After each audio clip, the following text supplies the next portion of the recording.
السلام علیکم ورحمۃ اللہ وبرکاتہ دوستوں، امید کرتا ہوں آپ خیریت سے ہوں گے۔ میں ہوں محمد مقصود قاسمی اور آپ دیکھ رہے ہیں باغ مدینہ یوٹیوب چینل۔ دوستوں، اس وقت بہت ہی افسوسناک خبر موصول ہو رہی ہے۔ میں پوری تفصیل آپ کے سامنے رکھتا ہوں، آپ سے گزارش کرتا ہوں پہلی بار ہمارے باغ مدینہ چینل کو دیکھ رہے ہیں تو اس کو سبسکرائب بھی کر لیجئے گا۔ چلیے دوستوں، ویڈیو کو شروع کرتا ہوں۔ لکھنؤ، یوگی آدتیہ ناتھ حکومت کی جانب سے تشکیل دی گئی ایک خصوصی تحقیقاتی ٹیم SIT نے ریاست میں 13,000 غیر مجاز مدرسوں کا پتہ چلایا ہے۔ ذرائع نے بتایا کہ بیشتر مدرسے UP نیپال سرحد پر مہاراج گنج، شراوستی اور بہرائچ جیسے اضلاع میں قائم ہیں۔ SIT کی رپورٹ میں کہا گیا ہے کہ اس نے ان مدرسوں سے مالیاتی ریکارڈز طلب کیے تھے، لیکن بیشتر مدارس اپنی آمدنی اور خرچ کا واضح کھاتہ پیش کرنے میں ناکام رہے، جس سے غیر قانونی سرگرمیوں کے لیے فنڈز کا رخ موڑنے کا شبہ ہوتا ہے۔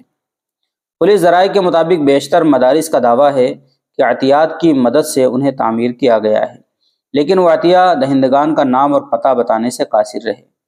تحقیقات میں جملہ 23,000 مدارس کا احاطہ کیا گیا۔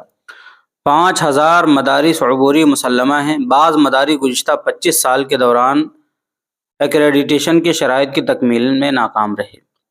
پولیس ایجنسیوں نے توثیق کی ہے کہ سرحدی علاقوں میں واقع تقریباً 80 مدارس کو بیرونی ذرائع سے لگ بھگ 100 کروڑ روپے کی فنڈنگ حاصل ہوئی ہے۔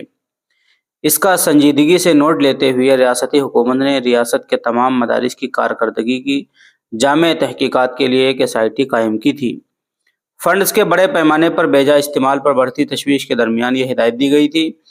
مذہبی اداروں کی مدد کرنے والے ذرائع کے مستند ہونے کے بارے میں شکوک و شبہات پائے جاتے ہیں۔ تو دوستو، SIT بنائی گئی تھی، اس نے رپورٹ اس طریقے کی پیش کی ہے جو ابھی آپ حضرات سن رہے تھے کہ UP میں 13,000 دینی مدارس غیر مجاز ہونے کا دعویٰ۔ SIT کی رپورٹ۔ پولیس ایجنسیوں نے توثیق کی ہے کہ سرحدی علاقوں میں واقع تقریباً 80 مدارس کو بیرونی ذرائع سے لگ بھگ 100 کروڑ روپے کی فنڈنگ حاصل ہوئی ہے۔ تو دوستو، دیکھتے ہیں آنے والے دن میں اس رپورٹ کے اوپر کیا معاملہ بنتا ہے اور کیا فیصلہ ہوتا ہے۔ جن مدرسوں کو غیر مجاز پایا گیا ہے، دیکھتے ہیں آنے والے دنوں میں کہ اس کے اوپر کیا ایکشن ہوتا ہے۔ اب آپ حضرات کا اس خبر کے متعلق کیا کہنا ہے، نیچے کمنٹ باکس میں اپنی رائے کا اظہار ضرور کریں۔ پہلی بار چینل کو دیکھ رہے ہیں، سبسکرائب بھی کر سکتے ہیں۔ چلیے دوستو، پھر ملتے ہیں انشاءاللہ جلدی کسی نئے ویڈیو میں۔ السلام علیکم ورحمۃ اللہ وبرکاتہ۔